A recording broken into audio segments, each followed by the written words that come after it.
नमस्कार, मेरा नाम दिनेश कुमार, मैं senior manager corporate communication Dabur India Limited से। आज हमने पुणे में एक कैंपेन लॉन्च किया है। वो कैंपेन है आयुर्वेद को प्रमोट करना। जैसे कि आप जानते हैं, पुणे में गर्मी एकदम अपनी भीषण रूप धारण कर चुकी है। 40 डिग्री 41 डिग्री गर्मी है। तो ऐसे में स्वास्थ्य से रिलेटेड प्रॉब्लम्स सब स्वाभाविक है। तो ऐसे में हमारे आयुर्वेद में ऐसी बड़ी जड़ी बूटियाँ हैं जो लिखी गई हैं कि जब गर्मी बढ़ती है उसमें आपको ऐसे जड़ी बूटियाँ हैं जो फ़ायदा करती हैं, और वो जड़ी बूटी आपको आपके किचन में ही मिल जाएगी। आपको कहीं बाहर जाने की ज़रूरत नहीं है। उनमें से एक जड़ी बूटी है पुदीना। पुदीना गर्मियों के लिए इतनी फ़ायदेमंद है, चाहे वो गर्मी से रिलेटेड, पेट से रिलेटेड प्रॉब्लम हो, चाहे स्किन से रिलेटेड प्रॉब्लम हो। गर्मी में हम लोग जंक फूड खाते हैं तो पेट ख़राब होने की समस्या, या गर्मी में धूप में हम निकलते हैं तो लू लग जाती है, उससे बचाव के लिए ऐसी बहुत चीज़ों में हमारे को पुदीने का फ़ायदा है। तो ये आज हम जन जागरूक करना चाहते हैं कि जब भी गर्मी आए तो आप पुदीने का सेवन करिए। पुदीने का सेवन करके आप अपने और अपने परिवार का स्वास्थ्य देखभाल कीजिए। डाबर का एक पुदीन हरा आता है, अगर आपको फ्रेश पुदीना नहीं मिलता है तो आप इसको भी ले सकते हैं। कभी ट्रैवल कर रहे हो, कभी ऑफिस जा रहे हो, एकाएक आपको गर्मी की तलब लगे, और जब सुबह घर से निकलते हो तो 2 बूंद ड्रॉप डाल के आप पानी में ले जा सकते हैं और दिन भर इसका सेवन कर सकते हैं। तो इससे आपको गर्मी से बचाव होगा और पेट की समस्याओं से लाभ मिलेगा। नमस्कार, माझं नाव doctor Nikita Chandrasen Jagtap. I am MD in रोगनिदान आणि माझी स्वतःची प्रॅक्टिस आहे सिंहगड रोड वडगावमध्ये. गेले 1 वर्ष झालं माझी प्रॅक्टिस चालू आहे. पूर्ण प्युअर आयुर्वेदिक फॉर्म आहे प्रॅक्टिस. आणि पुदिनहरा या ड्रगबद्दल सांगायचं झालं तर 5000 वर्षापूर्वी आपल्याला ग्रंथांमध्ये ऑलरेडी पुतिहा नावाच्या संस्कृत नेममध्ये पुदिनहरा हे पुदिना हे ऑलरेडी नमूद आहे. तर सर्वात पहिल्यांदा सर्वात महत्त्वाचं त्याचे रिझल्ट्स आपल्याला डायजेस्टिव्ह सिस्टीममध्ये दिसतात. पचनाच्या संस्थांवरती हे खूप चांगलं काम करतं. डेंटल कॅरीज असतील किंवा हिरड्यांना सूज आली असेल, दाढ दुखत असेल, तर अशावेळी अँटीबॅक्टेरियल असेल किंवा एक हिलिंग म्हणून खूप चांगलं काम करतं पुदिनहरा. कोणत्याही फॉर्ममध्ये घेऊ शकता. पुदिनाची चटणी असेल किंवा पुदिनहरा जे आता ऑइल फॉर्ममध्ये आपल्याला अवेलेबल आहे, किंवा अशा पद्धतीने आपण त्याचे कॅप्सूल्स पण घेऊ शकतो.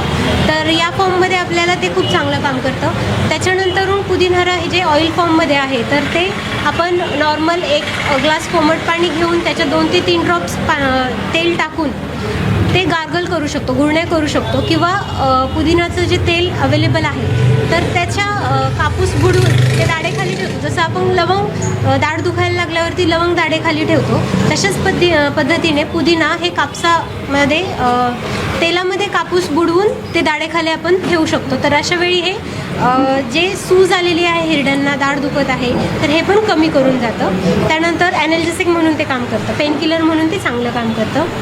दुसरी गोष्ट म्हणजे पचनविकार.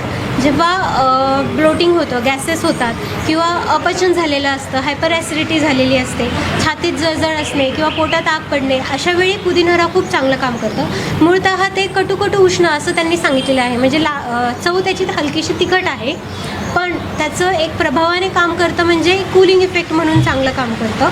दुसरी गोष्ट म्हणजे ते वात आणि पित्त शामक सांगितलेलं आहे. याचा अर्थ की कफाचे आजार असतील, वाताचे आजार असतील, तर त्याच्यावरती ते खूप चांगलं काम करतं. वातानुलोमन म्हणजे काय की जेव्हा ब्लोटिंग असेल किंवा पोट फुगलेलं आहे, गॅसेस भरपूर झालेले आहेत, तेव्हा गॅसेस पास होण्यासाठी पुदिनहरा किंवा पुदिना हे खूप चांगलं काम करतं.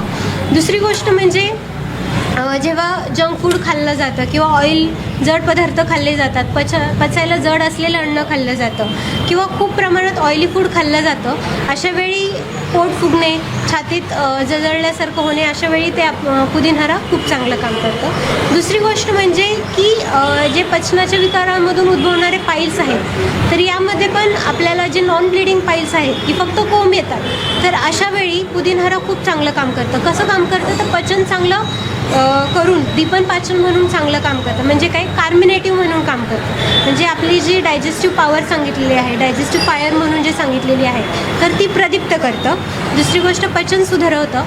पेरिस्टाल्सिस मुवमेंट व्यवस्थित कंटिन्यू करतं. म्हणजे अन्न ग्रहण करण्यापासून, अन्ननलिकेपासून पोटामध्ये ढकलण्यापासून, आतड्यांमध्ये अन्न ढकलण्यापासून जे पेरिस्टाल्सिस मुवमेंट आहे तर ती प्रॉपर रेग्युलेट करण्याचं काम पुदिनहरा करतं. हल्लीचं जे आपलं सेडेंटरी लाईफस्टाईल आहे की बैठे काम भरपूर झालेलं आहे, त्याच्यामुळे पेरिस्टाल्सिस मुवमेंट होत नाही.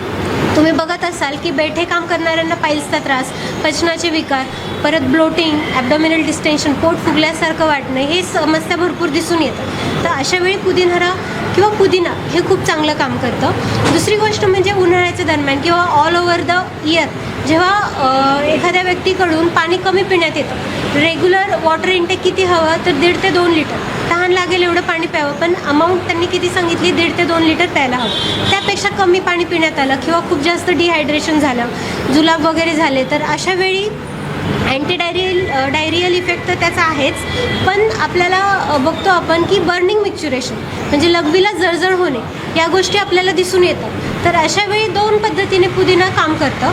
एक म्हणजे युरिन आउटपुट वाढवणे, म्हणजे युरिन भरपूर प्रमाणात होऊन देणे, हे एक त्याचं काम आहे. प्रभावाने त्याचं काम आहे कूलिंग इफेक्ट, जे लघवीच्या ठिकाणी जळजळ होत असेल तर त्या ठिकाणी ते कूलंट म्हणून काम करतं. म्हणजे काय की कूलिंग इफेक्ट काम करतं, थंडता प्रदान करायचं काम पुदिना करतं. दुसरी गोष्ट म्हणजे की स्किनवरती खूप छान काम करतं. अँटीबॅक्टेरियल ऑलरेडी प्रूव्ड आहे, अँटीबॅक्टेरियल म्हणून खूप चांगलं काम करतं. आत्ता नवीन रिसर्चमध्ये आपल्याला दिसून आलेलं आहे की डायबेटिक आणि वुंड हिलिंगमध्ये पण खूप चांगलं काम करतं. पिंपल्स वगैरे असतील तर वुंड हिलिंगमध्ये पण खूप चांगलं पुदिनहरा काम करतं. इंटरनली घेऊ शकता, पेस्ट अप्लाय करू शकता किंवा तेलही अप्लाय करू शकता. थँक्यू.